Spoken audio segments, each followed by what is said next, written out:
Well, hey, pre-K parents, this is Jeff, and I'm here with a learning center activity that you can do at home with your kids. It's a super easy play activity. This is the kind of thing that we would do in our pre-K experience on Sunday mornings with our awesome pre-K team. We have so many great learning center leaders out there who love working with your kids, but something really fun and easy that you can do around just around your house with your kids. The only materials that you're going to need for this is one, Play-Doh.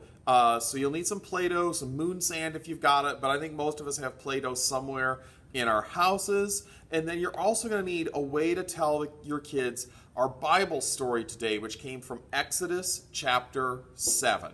So this week, if you were a part of our pre-K experience, you heard our big idea that God gives me friends who help. And we heard the Bible story of God giving Moses, his brother Aaron, to help him go to Pharaoh and tell Pharaoh to let his people go. And as a part of that Bible story, Aaron, to prove that God is with him, throws his staff down onto the ground and it becomes a snake, which, by the way, I would be booking at that point. That's a little freaky.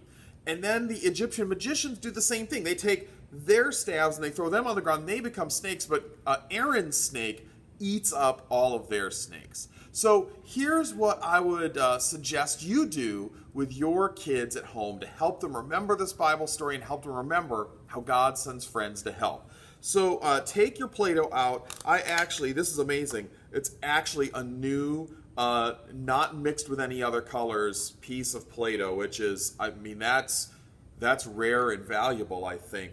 And tell your kids, give them a piece of Play-Doh, have them roll them into a snake. Now this is great for me because this is the only thing that I can make out of Play-Doh. I'm a terrible Play-Doh artist, but you know how it goes. You just kind of, wiggle it down, and I could do this all day, but I'm going to make this snake right here. It's not a great looking snake, but it is a snake. And then just have your kids' snakes, make a few of them and just play with the snakes for a little bit, a while. And while you're playing with them, read to them that Bible story from Exodus 7, right from the very beginning of the chapter there, starting in verse 1. And just have them read that Bible story.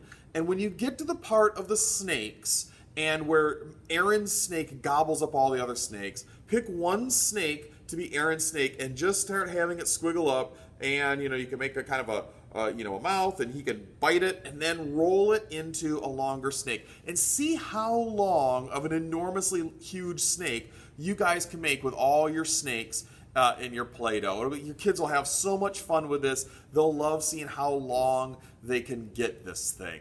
And as you're doing that, remind them of our big idea that God gives me friends who help, and remind them that God gave Moses a friend to help him, and that friend was Aaron.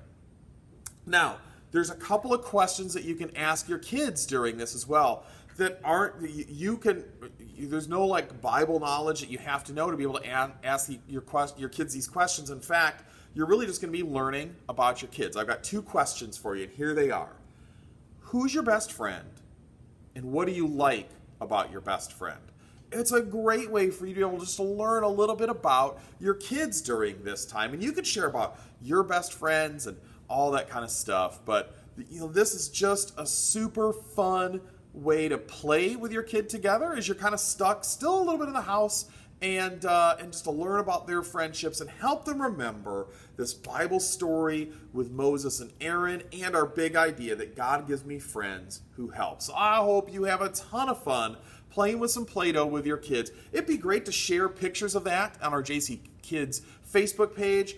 You'll never know this, but there's a lot of parents out there who get a little nervous to even do something like this with their kids. They're worried their kids are going to start asking them weird theological questions, and it's going to be a little scary. So you can help encourage other families to do this with their kids just by putting a picture up of your big, long snake chain. So love you guys. Can't wait till we can be back together again. But until then, I'll continue to come on here to have these pre-K experiences with your kids and to equip you to invest in your kids and keep them going on their journey to find and follow Jesus. Bye-bye, everybody.